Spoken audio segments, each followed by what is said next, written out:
Edward Gein talks about constructing masks out of the skin from the skulls of some of the people he dug up.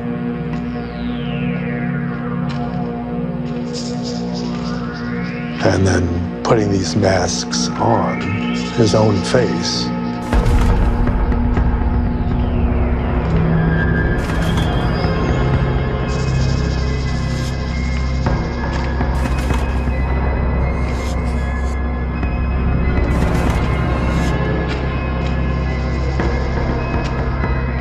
One could conjecture that in doing so, that is to say, putting these masks on, is this a way of transforming himself or being a different person for a moment?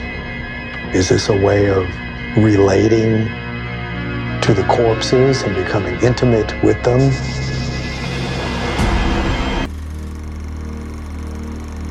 Ed Gein's story is just so gruesome. Most people can't imagine what it would be like to excavate a corpse from the ground and then take the head and the skull and then create objects out of the parts that you take from a rotten corpse.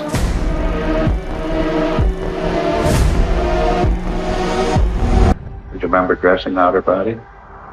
Yeah.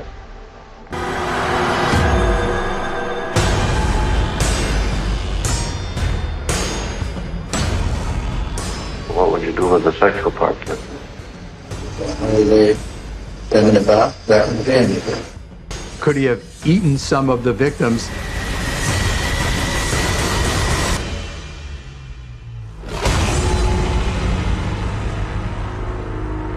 There's very little that Gein is not capable of.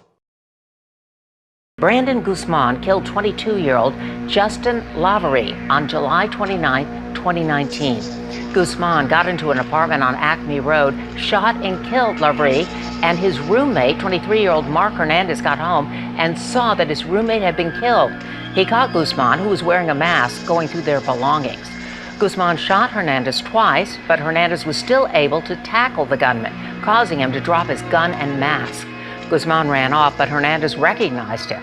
Guzman will have to serve at least 30 years in prison before he's eligible for parole.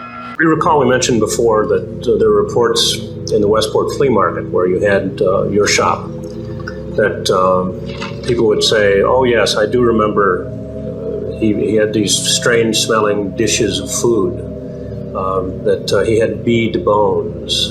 And later on there were speculations, at least in the community and in some aspects of the media, that the remains of your victim were somehow being transported and prepared as meals and prepared as jewelry in your shop.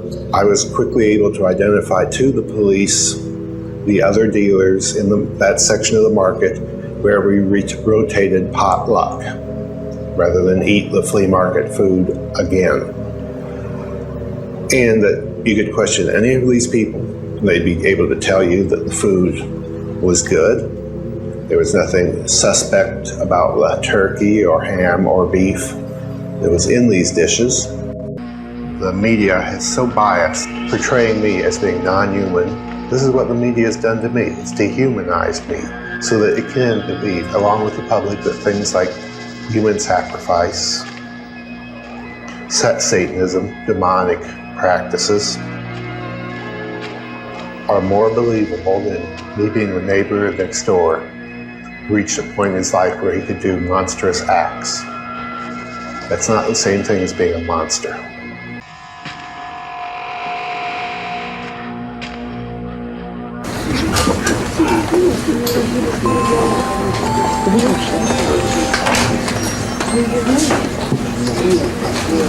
Your experts and technical delegations arrived in Taiwan. The events and results would be held in Jordan. Anyhow, I think your procedures of dealing with the P1 and P2 issue. Dr. Yip mentioned within 5 days the content issue began. If the press and media guys, so far we had a 3 rounds of talks and meetings before there's a report we should deliver to them, and it could be considered as a good achievement for you. Yes. And this is the second round which I am at your service. So در اعلام گزارش شما در مجلس بعدی حضور فکر می‌کنم که تابعات بر اساس مساعی هر دو طرف Sultaniye, and one of them have been chaired by me. So this is the fourth. On November 15th, 1987, Richard Angelo is arrested. He confesses to poisoning dozens of his patients over the course of months. Angelo's desire to show that he is in control is his fatal flaw. And as a nurse, it leads him to commit unthinkable acts that frequently take his patients' lives. In psychopaths, the desire to control can be so strong that it leads them to carry out vicious acts. He was the only child of two loving parents, an exemplary student, respected nurse, and serial murderer. Richard Angelo didn't start out with evil intent, but he allowed his own needs to take the lead. Richard Angelo is found guilty of 2 counts of murder, 1 count of manslaughter, and another count of assault. He's totally out of character. I'll tell you, he was really soft-spoken and nice guy. I never heard him raise his voice. He was obviously in love with his former wife. I understand they're divorced now. His job at the time was that he did, I believe it was one of these assisted living facilities where he took care of old people. He was an Israeli citizen, but because he was of Arab descent, he couldn't serve in the armed forces. Did he ever tell you why he came to the U.S.? Yeah, to go to college. Where did he go to college? Somewhere in Detroit, and it might have been a junior college. He came here on a student visa, that much I know. Elias Abalazam made his first appearance in court since his arrest as he prepared to board a flight to Tel Aviv. As far as my understanding, that I will be transferred to Michigan, and I will fight the case in Michigan. That's the most common sense. It sounds more logical to go right now than waiting 3 months. Is that correct? So far, Abalazam faces just 1 charge in connection with the July 27th knifing in Flint that left a man hospitalized. More charges are expected to be filed in Michigan, Virginia, and Ohio.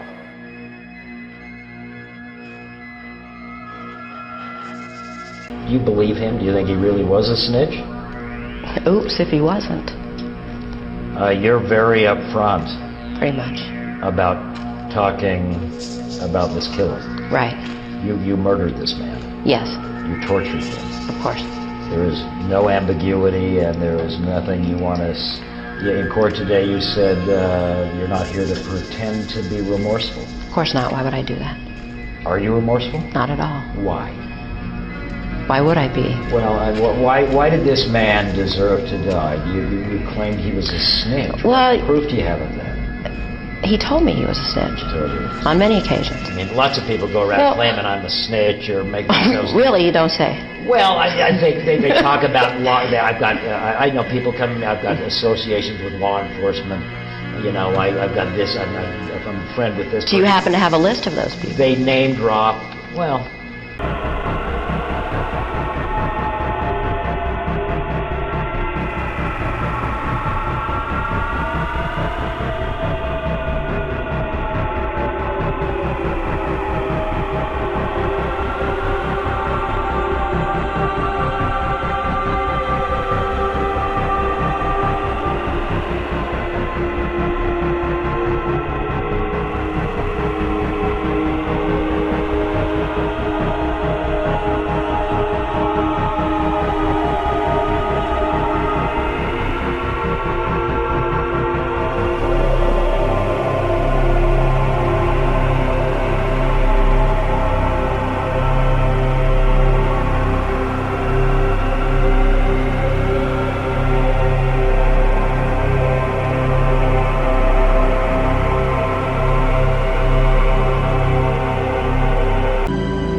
As Berkowitz has pled guilty to the charges, there can be no trial. On May 22nd, 1978, he is called before the court.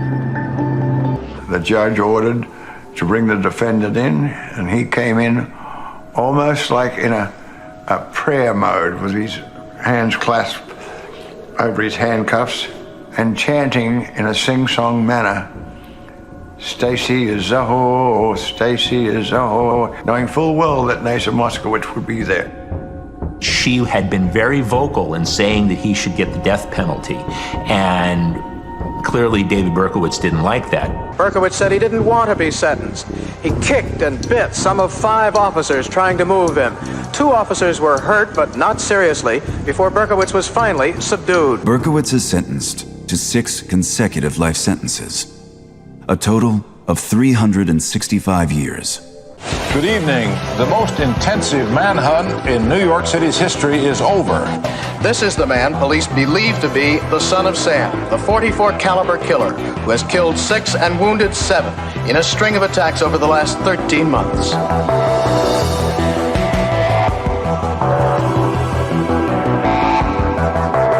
He had this peculiar smiling grin that I think me and I think 20 million other people said, you know, what is this all about?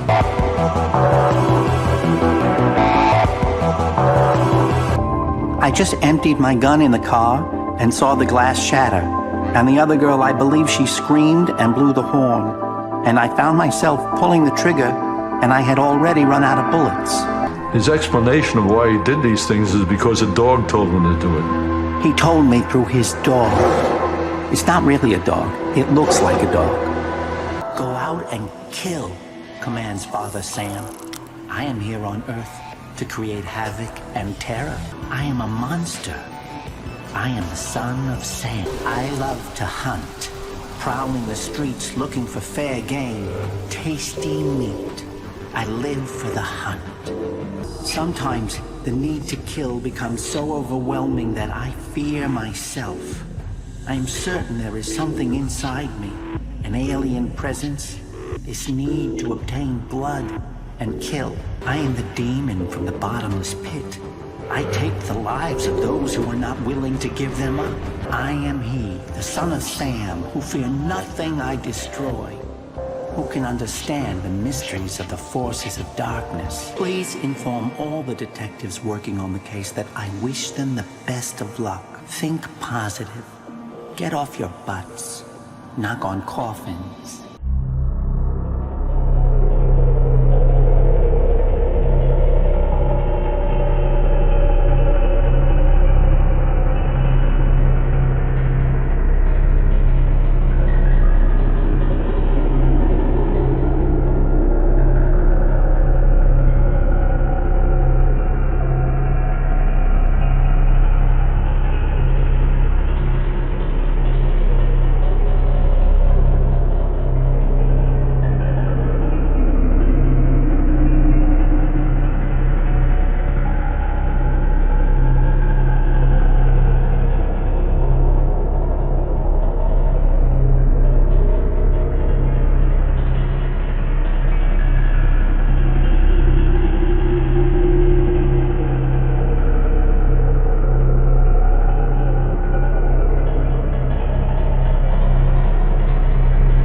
The crimes were uncovered when a cell phone which included images of the man posing with the dismembered female victim was found on a street in Krasnodar earlier this month. The remains of the woman were found in a bag nearby the following day. At first, the man denied having killed the woman, claiming he had found the remains and had taken photographs of himself with them before losing his phone. Upon further investigation, 8 frozen packs of body parts, samples of human skin, pickled human remains, and a video tutorial on how to cook meals from human meat were found in the couple's home. The couple, who both work at the military academy, then confess that they have been kidnapping, killing, and eating people using dating sites to recruit their victims. They are currently held in detention in Krasnodar.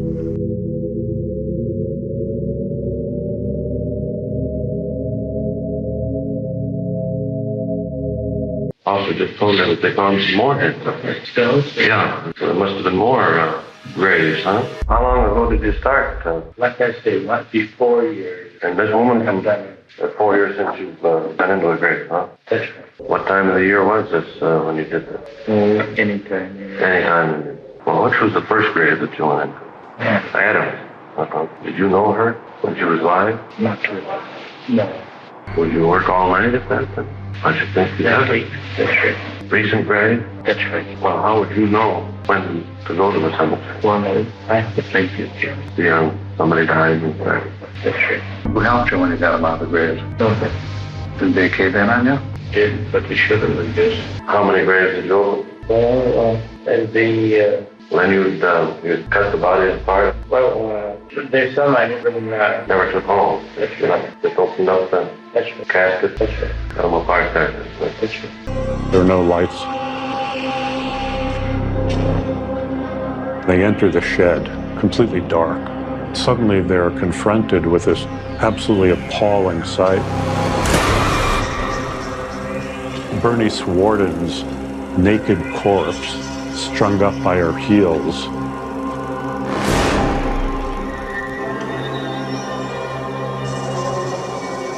Bernice Warden, this grandmother, her naked body is strung up from the rafters. She's been split open entirely, completely eviscerated. Her head has been cut off and is nowhere to be seen. You know, she's up there like some game animal that's been dressed out after the kill. He was supposed to go deer hunt. I put that up and was going to go deer hunting. That's what she was hanging from. Now, whether I'd seen her and she was a deer like, or... Henry Lucas was arrested on a minor weapons charge in Texas. Henry Lucas led authorities to numerous graves and freely talked about all the people that he had murdered. Most of the victims were strangers, had been tortured, and were the subjects of cruel deaths. Authorities believe that the victims were all sexually assaulted after death. Most of Henry Lee Lucas's victims were young females. Henry Lee Lucas confessed to more murders and led police to more grave sites. However, by this time, the authorities began to suspect that most of the confessions were fabricated. As far as me taking the lead role, I was the male at the crime. But at that time, I did not consider myself a leader. I considered myself more of a follower of Charles Manson, carrying out his orders.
Sitting in their prison cells, Otis Toole in Florida and his soulmate Henry Lee Lucas in Texas were willingly filling in the blanks to hundreds of unsolved murder mysteries across the country. Well, some of them, Henry would cut the throat, you know, and some of them I done the same way. And a two-man nationwide crime wave that left behind a trail of fear. From their prison cells, Lucas and Toole took police down their bloody trail. The cops didn't know what they had on their hands. Why were they talking? Was it an attack of conscience or something more cynical? Police flew Lucas across the country and took Toole on local field trips to the scenes of their alleged crimes. For men who saw only prison walls, they were living a high life. As a young boy, he could be found wandering among the tombstones. After his mother died, a 34-year-old Toole would sometimes sleep on her grave. When he's asked about his crimes, he moves as in a trance and then gleefully confesses to murder. some of them's been cut wide open, and some of them's been with a head, arms, and legs, and all that cut up. Detectives searched his face looking for a sign of the rottenness inside, looked into his eyes, and swore they saw Satan himself.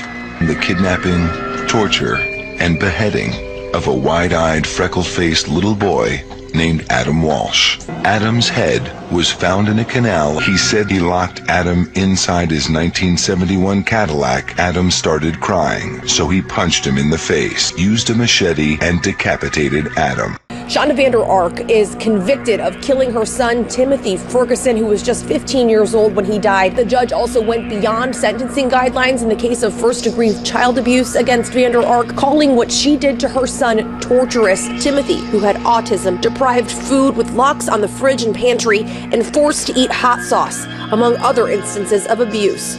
The abuse at the hands of his mother, Shonda Vander Ark, who's been convicted of abusing and killing Timothy, and her son, Paul Ferguson, who's also charged with abusing him. Vander Ark's case went to trial in December of 2023. Her son found dead in a Norton Shores home July of 2022.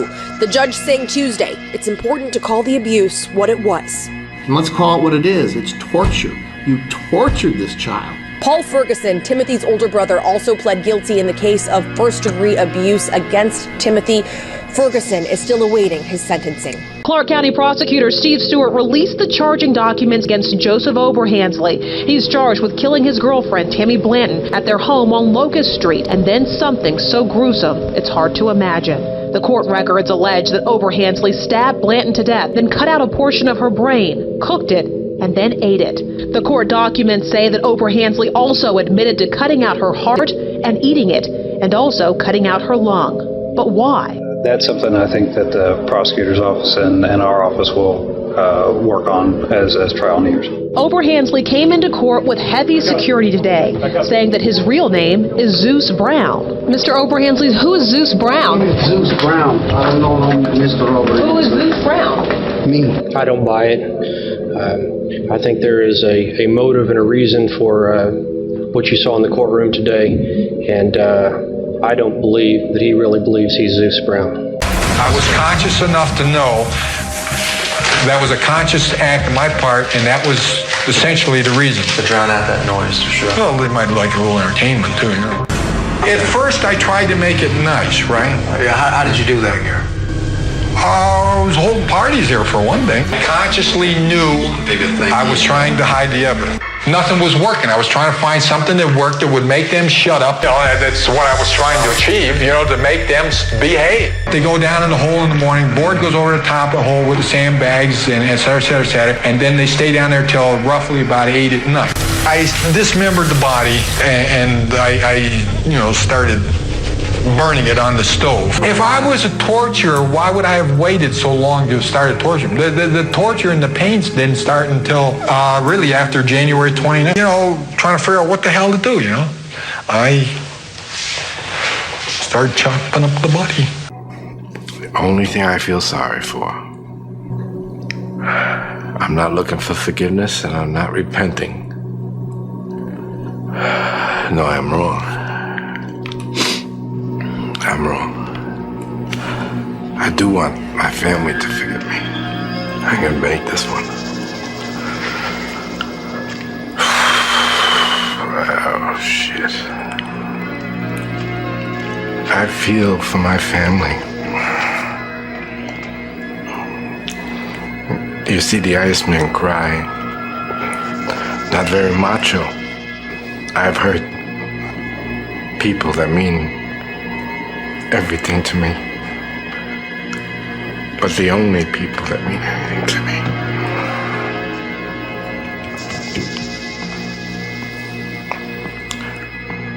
I portrayed myself as a hitman. Told him I worked for the wise guys downtown New York, and my brother was a good fella downtown, and I went by the name of Dominic Michael Provenzano. You willing to go out on a contract? If the price is right, I'll talk to anybody. Yeah? Sure. And you mean to tell me your way is nice and clean and nothing fucking shows up? Well, it may show, my friend, but it's quiet. It's not messy. It's not noisy. It's not, you know. Yeah, but how the fuck do you put it together, like, you know what I'm saying? Oh, there's always a way. There's a will, there's a way, my friend. We used to sit down, we talk. Either we'd go to those tables over there and get away from people, and we discuss how to murder people. I just have a few problems I want to dispose of. I have some rats I want to get rid of. Yeah. The only fucking thing I don't understand, don't you use a fucking piece of iron to get rid of these fucking people? Use this fucking cyanide? Why be messy? You do it nice and calm. Took her bath, got out, and then proceeded to lay in the bed, turn out her light. First doorknob I came to was hers. It was open. I went in. I watched her sleeping for a while. I think my original intent might have been to rape her. She began to scream. He immediately silenced her. And then I stabbed her. Again and again and again. I have no idea how many times, other than, my God, it was many times. A lot of times. 47 times, both pre-mortem and post-mortem. After the victim was dead and was no longer a person, it was literally helter-skelter time. He told me that he had followed my case and that he had killed 2 girls in Washington as a copycat crime.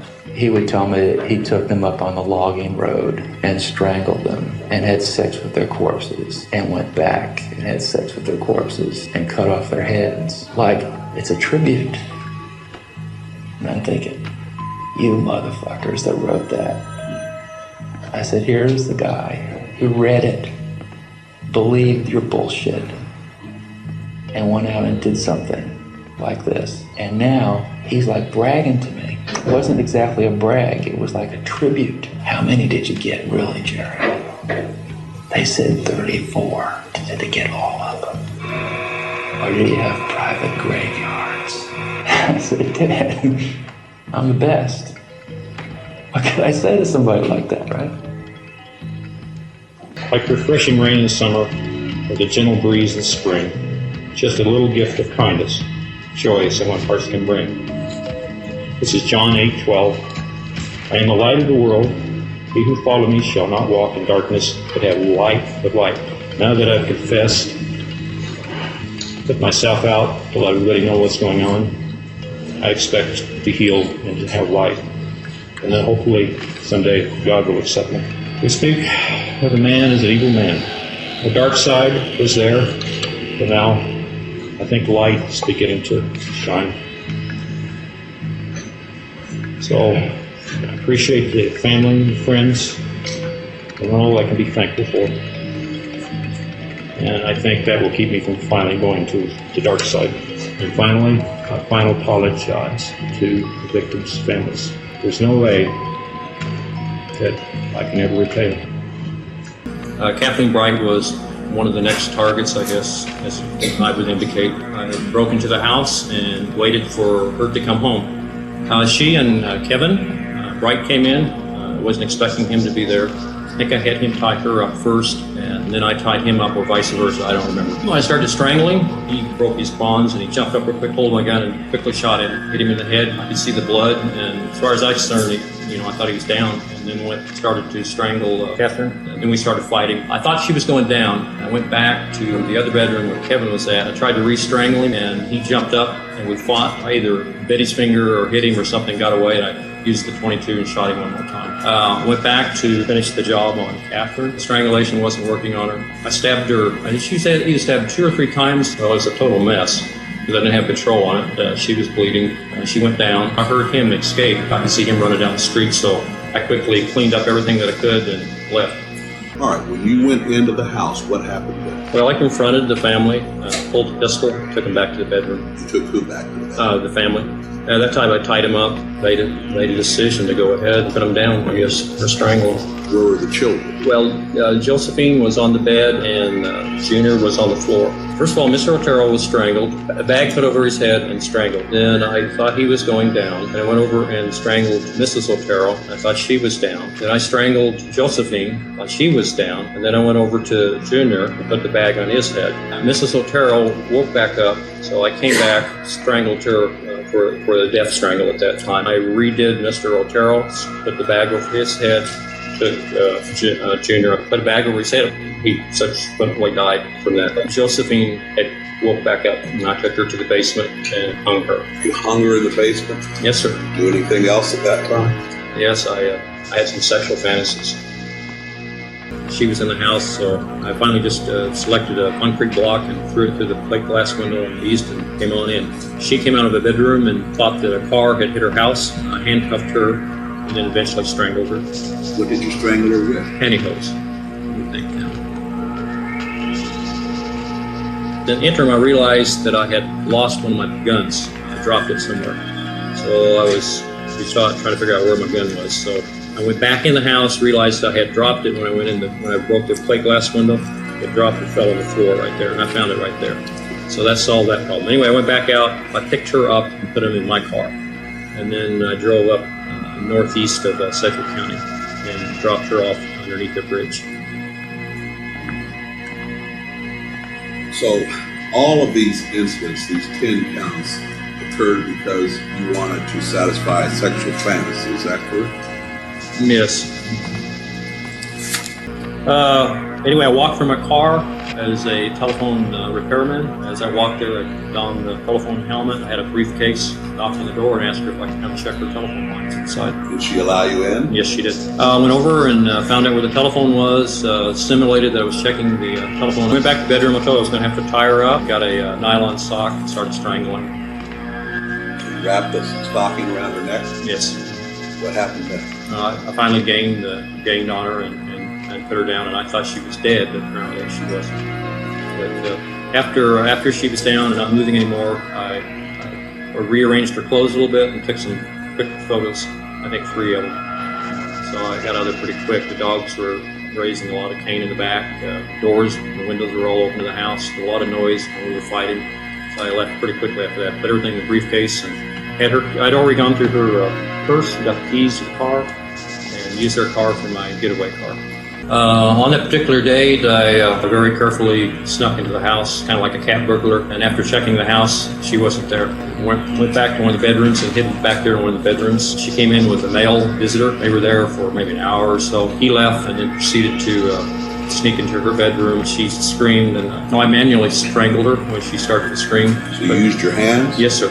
And you strangled her? Did she die? Yes. Yeah, I went ahead and stripped her. But anyway, she was nude, and I put her on a blanket. Eventually moved her to the trunk of the car. Took the car over to Christ Lutheran Church and took some pictures of her. She was already dead, so I took pictures of her in different forms of bondage. Moved her back out to the car, and then we went east on 53rd, trying to find a place to hide the body. Did you find a place? Yes, I did. I found a ditch on the north side of the road and hid her there. Nancy Fox was another one of the projects. When I was trolling the area, I noticed her go in the house one night. I put her down as a potential victim. Knocked at the door. Nobody answered the door, so I went around to the back of the house, cut the phone lines, broke in. I confronted her, told her that I had a problem, sexual problem, that I would have to tie her up and have sex with her. She finally said, well, let's get this over with so I can go call the police. So anyway, I handcuffed her, had her lay on the bed, and then I tied her feet. I think I had a belt. I took the belt and then strangled her. And at that time, masturbated, sir. Dressed and then went through the house, took some of her personal items, and kind of cleaned the house up, went through it, and they checked everything, and then left. All right.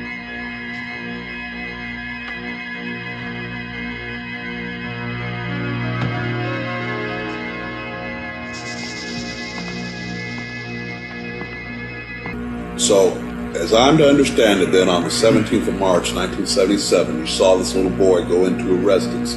What happened then? Walked in, just opened the door, walked in, and then pulled a pistol. I told Mrs. Esquian that I had a problem with sexual fantasies, that I was going to tie her up, and that I might have to tie the kids up. So anyway, we went back to her bedroom, and I proceeded to tie the kids up, and they started crying and got real upset. So I said, no, this is not going to work. So we moved them to the bathroom. She helped me, and then I tied the doors shut. We put some toys and blankets and odds and ends in there for the kids, make them as comfortable as we could. put a bag over her head and strangled her. What happened then? Well, the kids were really banging on the door, hollering, screaming, and cleaned everything up real quick like and got out of there, left, and went back into my car.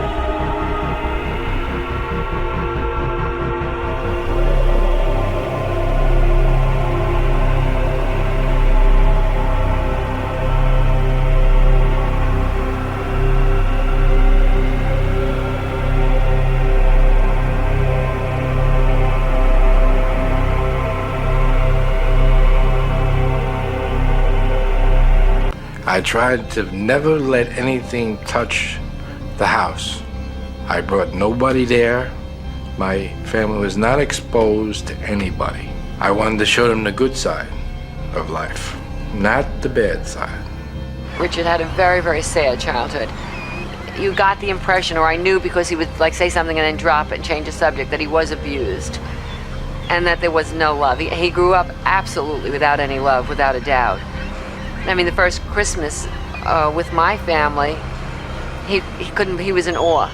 He couldn't believe it. It was a tree and everyone was cooking special things and there was lots we were laughing and it was fun, and he kept saying, I can't believe that this is what happens. It was a Jekyll and Hyde existence. The way it was, and the way I wanted it to be, with absolutely two different lives. I wanted one life. I had to have another life. Made all the decisions from day one to make the choices that I made. But the methamphetamine caused all the violence, the anger, the hatred, the rebellion, the resentment, everything that was still in me, everything that I thought the drugs were taking from me and bringing me to that state of nothingness. They were all still there. That raging individual was ready to come out. And when I committed my first crime and walked into the house, after I'd already killed one person, I told this individual that I was about to kill. I said, I'm the devil, and I'm here to do the devil's work. I had never thought I was the devil before. I'd never said I was the devil. I didn't think I was the devil. The jury finds the defendant guilty on 7 counts of first-degree murder and 1 count of conspiracy to commit murder. Why do you want to be executed? I have to be.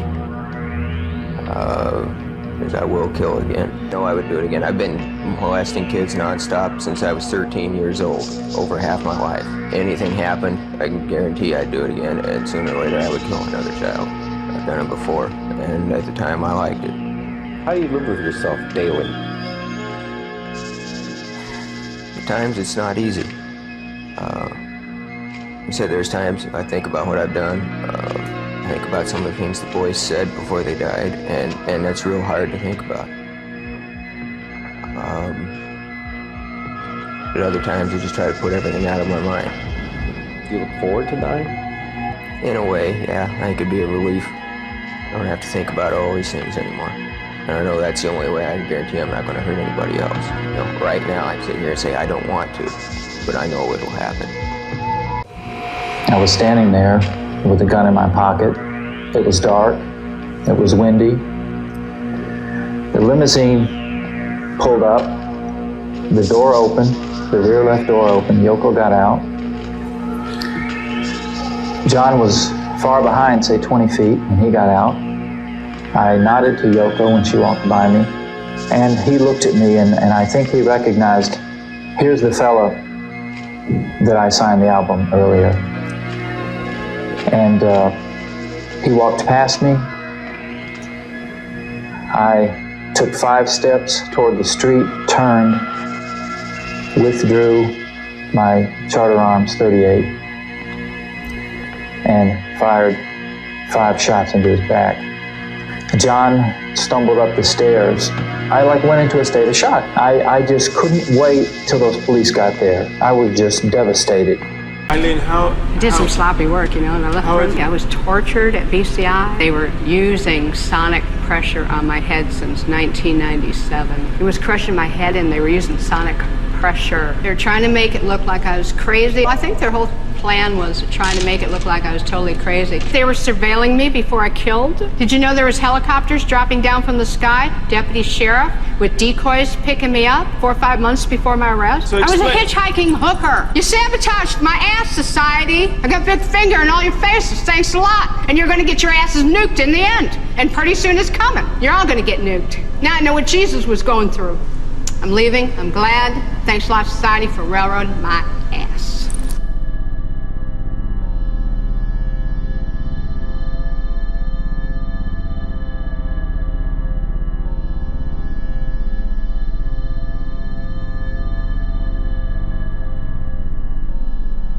Gary Ray Bowles' killing spree came to an end in 1994 when he was arrested for the murder of a Jacksonville Beach man named Walter Hinton. Bowles eventually confessed to the murders of 5 other men. Gary Ray Bowles' killing spree came to an end in Jacksonville Beach in 1994. After Bowles' arrest in Jacksonville, police say he admitted to the murders of 5 other gay men. In every case, the victims had something like a towel or toilet paper crammed down their throats. All the murders were brutally violent. Police say Bowles is known for his MO, which includes beating and bludgeoning his victims, strangling them, and shooting them. Bowles was able to stay one step ahead of police in each murder, leading to him being profiled 5 times on America's Most Wanted and added to the FBI's 10 Most Wanted Fugitives list. Members of the gay community called for his execution shortly after he was taken into custody. He's requested as his last meal 3 cheeseburgers, french fries, and bacon. He's had no family visits, and he has not had a spiritual advisor. Pensacola authorities are still assessing the impact of having caught one of the FBI's 10 most wanted fugitives. The identification of the mystery man as Theodore Robert Bundy hit law officials like a bombshell. Bundy was being sought for questioning in the deaths of at least 38 women from Seattle, Washington to Tallahassee, Florida, and was just last week placed on the FBI's 10 most wanted list. Since his arrest in Pensacola Wednesday, he has been intensively interrogated about the bludgeoning of 5 FSU co-eds in mid-January, including 2 Chi Omega sorority sisters who died. Bundy was serving time in Utah for kidnapping before being extradited to Colorado, where he was to stand trial for the 1975 murder of a young Michigan nurse. It was from a jail near Aspen that he escaped on December the 31st. He remained at large until 1:30 a.m. Wednesday. Bundy has yet to be charged in Pensacola with any offense more serious than resisting arrest with violence, and he remains jailed without bond. I was on drugs. I'm so sorry. A tearful apology today from the man who murdered and dismembered his girlfriend in Fresno County. Now Cameron Wright is set to spend decades in prison. I love something on my heart. I was supposed to be a protector, provider, man, of becoming what I was supposed to protect her from. On January 9th, Cameron Wright murdered and dismembered his then-girlfriend and mother of his child, 24-year-old Samantha Sharp of Porterville. Around 10 that night, Fresno County Sheriff's deputies responded to a domestic violence incident on Hayes and West Parlier Avenues near the community of Raisin City. They found evidence that led them to believe Wright killed Sharp and later discovered her remains in an orchard about 2 miles away. Wright was arrested and charged with 1 felony count of murder and 1 felony count of mutilating human remains. Wright apologized to the family during his sentencing and claimed he was high on meth at the time of the murder. The man expected to be charged with one of the largest mass murders in the U.S. this century. His ex-roommate says he remembers Dahmer as a hard-drinking wimp. Police say Dahmer admits burying body parts in the lawn of his parents' home. He's also supplied police with a map indicating where the remains should be. Evidence may back up Dahmer's claim. The current owner of the home discovered a human bone while landscaping 2 years ago. In Milwaukee, where Dahmer's trail of murders ended, local residents are criticizing police for not stepping in earlier, blaming racism. They cite an incident where Dahmer was reported by a black person chasing this Laotian boy down the street. He was nude and bleeding. The boy was later found among the 11 victims in his apartment. And the first indication of what may happen in court court, Dahmer's father, Lionel, is telling an Ohio newspaper his son will plead not guilty by reason of insanity. And from his jail cell in Milwaukee, Jeffrey Dahmer is trying to end speculation about other murders and issued this statement. Well, I'm John Gacy. I'm from Waterloo, Iowa. And you're a man of some authority here. What is your title? Well, I'm first cook in the kitchen, and I run the morning meal and the afternoon meal in the kitchen. John, how long have you been here? I've been here now a year and about 2 weeks. Why am I asking how long do you plan to take up residence here? Well, I hope to be getting out sometime in May. You're going to continue as a cook, use that as a profession? Right, this is my profession before I came in. The men, with the exception of the turkey, which they get a generous proportion of, and the pumpkin pie that will be served, are allowed to take as much as they want to eat. The only requirement is that you eat what you take.